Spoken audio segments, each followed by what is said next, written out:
Саламатсыздарбы? Билесиңби, кежинин сүйүктүү угармандары, көрөрмандары, кайрадан биз эфирдебиз.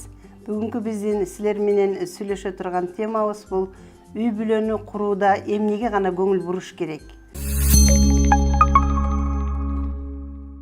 Мынуга акыркы убактарда өзүңөр билгендей ден соолуктар анча көңүлдөгүдөй эмес.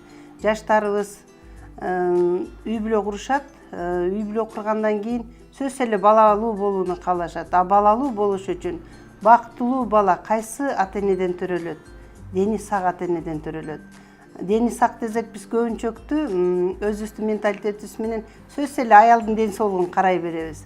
Бирок аялдын ден соолугун эле эмес, ошол эле үй бүлөдөгү эркектин да ден соолугу мыкты болуш керек.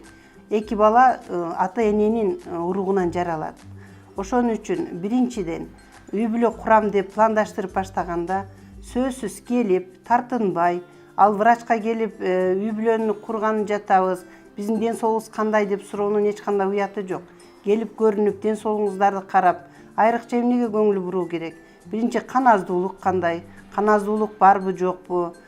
Деги эле 12 мүчөң аман эсенби? Бардыгын текшертип, инфекцияларга текшертилгиле. Себеби дегенде кээ бир инфекциялар акыркы күндөрдө бойдо түшүп калуунун, баланын чала төрөлүүнүн, деги эле мындай күткөн үмүтүңө жетпей калуунун көп себептеринин бири вирусный инфекциялар болуп жүрүшөт.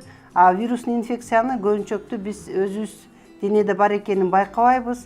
Себеби ал кээде абадан жугат. Мынакей кыргызча биз учук оорусу деп коебуз. Оозубузга учук чыкса, масканы кийип эле арып азып берип азып кетирип коебуз го.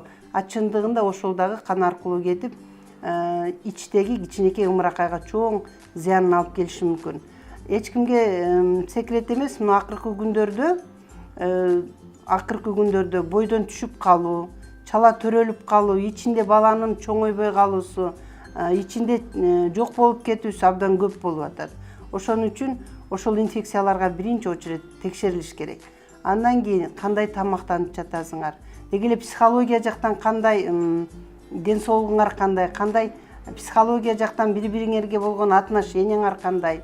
Эгерде ден соолукту карап отурсак, ден соолугу баары мыкты болсо дагы, баягы үйлөнгөн үй бүлө бири-бирине үйлөнүп, орустар айткандай, бир айдан кийин медовый месяц бүткөндөн бири-бири менен урушуп талашып баштаса, ичиндеги ымыракай, түйүлдүк, үй бүлөлүк атмосферанын начарында чоңойсо, ал бала дагы психология жактан жабыркап калат.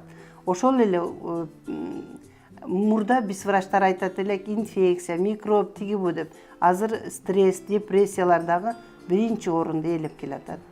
Ошон үчүн жаштарга дагы бир кайрыларым, сөзсүз ден соолугуңарды каратып, келечекте жашооңар кандай болот, бири-бириңерге мамилеңер кандай болот, ошолордун баардыгын тактап, анан шашпастан үй бүлөнү пландаштыргыла. Кыргыздын сонун макалдары бар, кайрылып отурсак. Үй бүлө курарда дейт, жигиттерге кайрылат, аял албай туруп отун ал дейт. Ал эмне деген сөз? Камдандыңбы? Ошол келечектеги жубайыңды карай аласыңбы?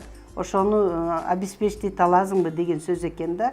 Анзас келгенсип, үйлөнөр алдында энесин көрүп кызын ал деп айтат.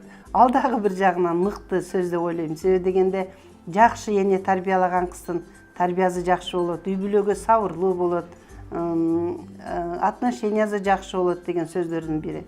Ошон үчүн биздин илгертен урук тукумдан бери айтылып келаткан жакшынакай макалдарыбыздын маңызы чыккан түшүнүктөрүн түшүнүп, анан үй бүлөнү жакшылап пландаштырсаңар, келечектеги биздин генофондубуздун бекемдиги, кыргызыбыздын көбөйүшү сиздерден көз каранды жаштар.